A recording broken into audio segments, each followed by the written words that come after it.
Well, last week was certainly a heaping helping of canon deliciousness, wasn't it? It was a nice way to start off the year, but as we are still in the wake of 2015, it's time to slow down and pace ourselves with a lighter canon meal.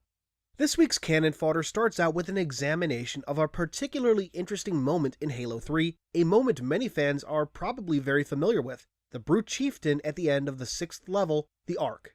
Many fans likely know that, if one wants, they can approach the Chieftain for a unique one-on-one battle, something I personally like to do whenever I get the chance. And yet, we know virtually nothing about him. Let's fix that, shall we? Introducing Cathegus, the Jiralhanae who opportunity always seemed to pass by, until one fateful moment. Cathegus had always known his time would come. For over a decade he led his pack with fervent conviction and fierce renown. Cathegus had climbed the ranks of Jiralhanae society armed with a deadly mixture of cunning and bloodlust. He'd outwitted Kig-Yar mercenaries and liberated the ridiculous mandibles from many a Sangheli's skull. He'd slaughtered scores of humans across countless systems during the relentless march of the Covenant. He'd served the prophets and honored the path. But still, one thing remained elusive to him. Opportunity. That all changed, however, within what seemed like fleeting moments.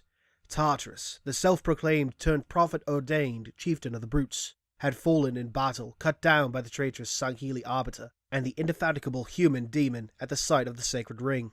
Tartarus' demise had left a power vacuum amidst a perfect storm, the natural procession of catalyst and consequence quickly accelerating as the Covenant neared the rapidly approaching threshold of the Great Journey. Divine circumstance had brought Cathegus and his pack to a mighty fortress of the gods, far outside the galaxy itself. Here, as part of Truth's forces, the Covenant and the Jiralhanae themselves stood primed for ascension, if only these filthy and unworthy interlopers could be stopped. The demon drew near, and Cathegus himself had been entrusted with halting his progress.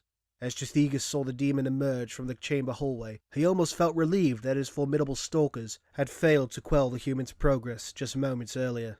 No, this was the chieftain's divine hour, a fact made ever more clear by the Prophet of Truth's ultimatum heard resounding through the nearby holotable. You must win this fight on your own.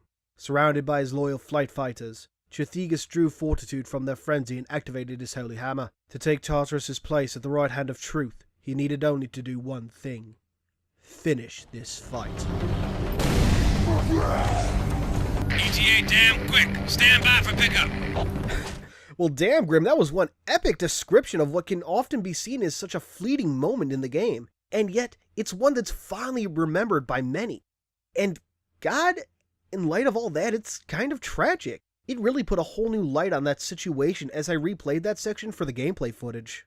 But, moving forward, we have a community question asking about the relationship between the Ranger helmets seen in Halo 2 and Halo 3's assault armor. The two have a noted similarity. According to Grimm, while the two systems do have some similarities, they are, at the end of the day, distinct combat harnesses with distinct systems. He does, however, recommend a closer examination of the Ranger helmets seen throughout the Halo franchise, even providing a nice render of the H2A Ranger helmet.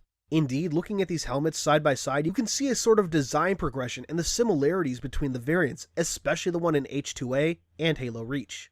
The final section today highlights the birth of a fairly well-known Spartan in the Halo universe, a Spartan whose birthday has, until now, been unknown. On January 28, 2533, Lucy B091 was, or rather, will be, born. Happy belated, Lucy. And with that, the main article comes to a close, and we arrive at this week's universe entry. And by the way, expect single entries for a while again. Grimm and 343 are still recovering from Halo 5 and 2015 in general. Anyway, this week we have the Forerunner keyship known as the Dreadnought. By now, I imagine many are familiar with the ship and its history. During the Forerunner Flood War, the ship was used as part of the conservation measure, ferrying specimens and samples to the Ark that the galaxy could be reseeded after the firing of the Halo array. An unknown time after the reseeding and the departure of the remaining Forerunners, a fragment of the Contender-class Ancilla, Mendicant Bias, found its way into the keyship systems, hoping to contact humanity and bring them to the Ark.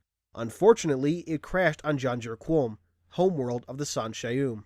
After centuries trapped on the world, a small number of San Shayum boarded the ship and left. They eventually encountered the Sangheli, and after a bloody war, the two would unite to form the Covenant. Using a piece of Janjur Quom that had been ripped up by the keyship, the two species constructed High Charity, and the key ship, known as the Dreadnought, would be placed in its center. During the Great Schism, Truth detaches the ship from High Charity, heading to Earth to activate a portal to the Ark.